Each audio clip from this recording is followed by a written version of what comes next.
Let me ask you something most people never question. Why does anger need someone?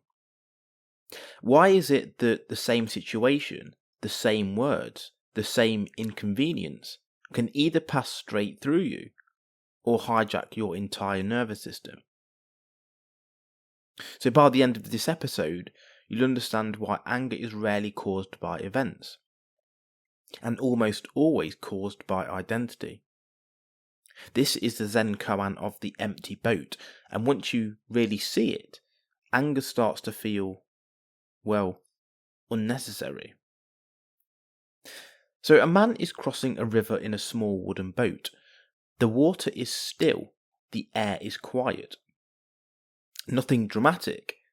Then, out of nowhere, another boat slams directly into him. Wood against wood, a sudden jolt. Now pay attention, because everything depends on what happens next. If the other boat is empty, the man does not become angry. No shouting, no tension in the jaw, no surge of heat in the chest. He adjusts, he carries on. But if he looks up and sees a person inside that boat, something ignites. He shouts, he curses, he demands an explanation. And if there's no response, he shouts again. Same collision, same force, same disruption, only one difference: someone to blame. Zen didn't preserve this story because it's clever.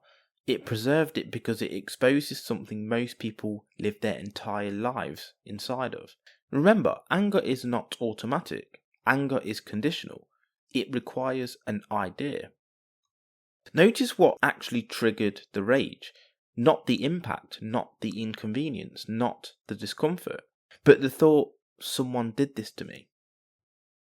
Anger needs a narrative, and ego is the storyteller.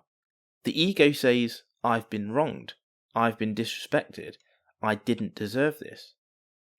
Without the inner voice, anger has nowhere to stand. This is why the koan isn't about boats, it's about self-image. The event didn't create the anger, the interpretation did. Now let's bring this out of ancient rivers and into your own daily life. Someone cuts you off in traffic. Your body reacts before you even think. Heart rate spikes, jaw tightens, shoulders tense. But then imagine this. You discover they didn't see you. They're rushing to an emergency, or it was genuinely accidental. Instantly the anger disappears. Same behaviour, no enemy. Empty boat. And this is crucial. Zen is not saying let people walk all over you, pretend bad behaviour doesn't exist, and suppress your emotions. Zen is saying something far more dangerous. Question the self that feels attacked. Because most of the time, what's being defended isn't your safety, it's your identity. Modern psychology confirms this. Anger is strongest when status feels threatened, control feels lost, self-image becomes and feels unstable. The amygdala doesn't react to events, it reacts to meaning, and meaning is supplied by the ego.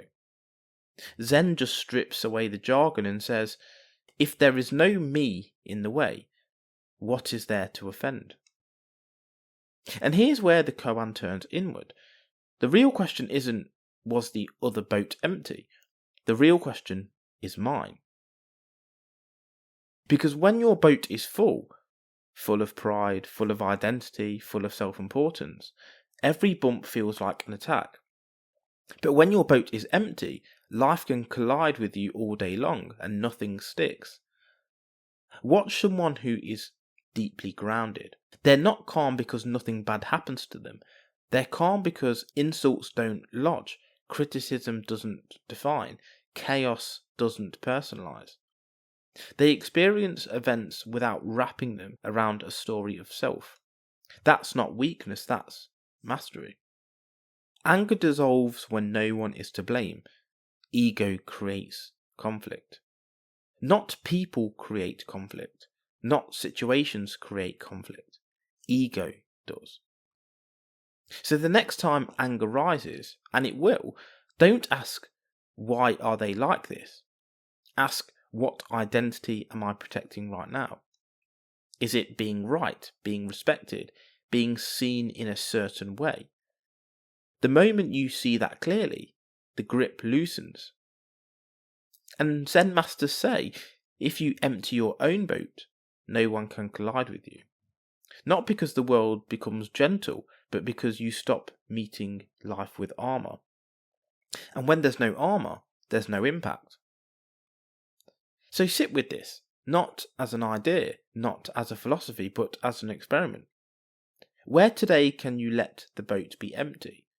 We don't eliminate the ego. We see it clearly enough that it stops running the show.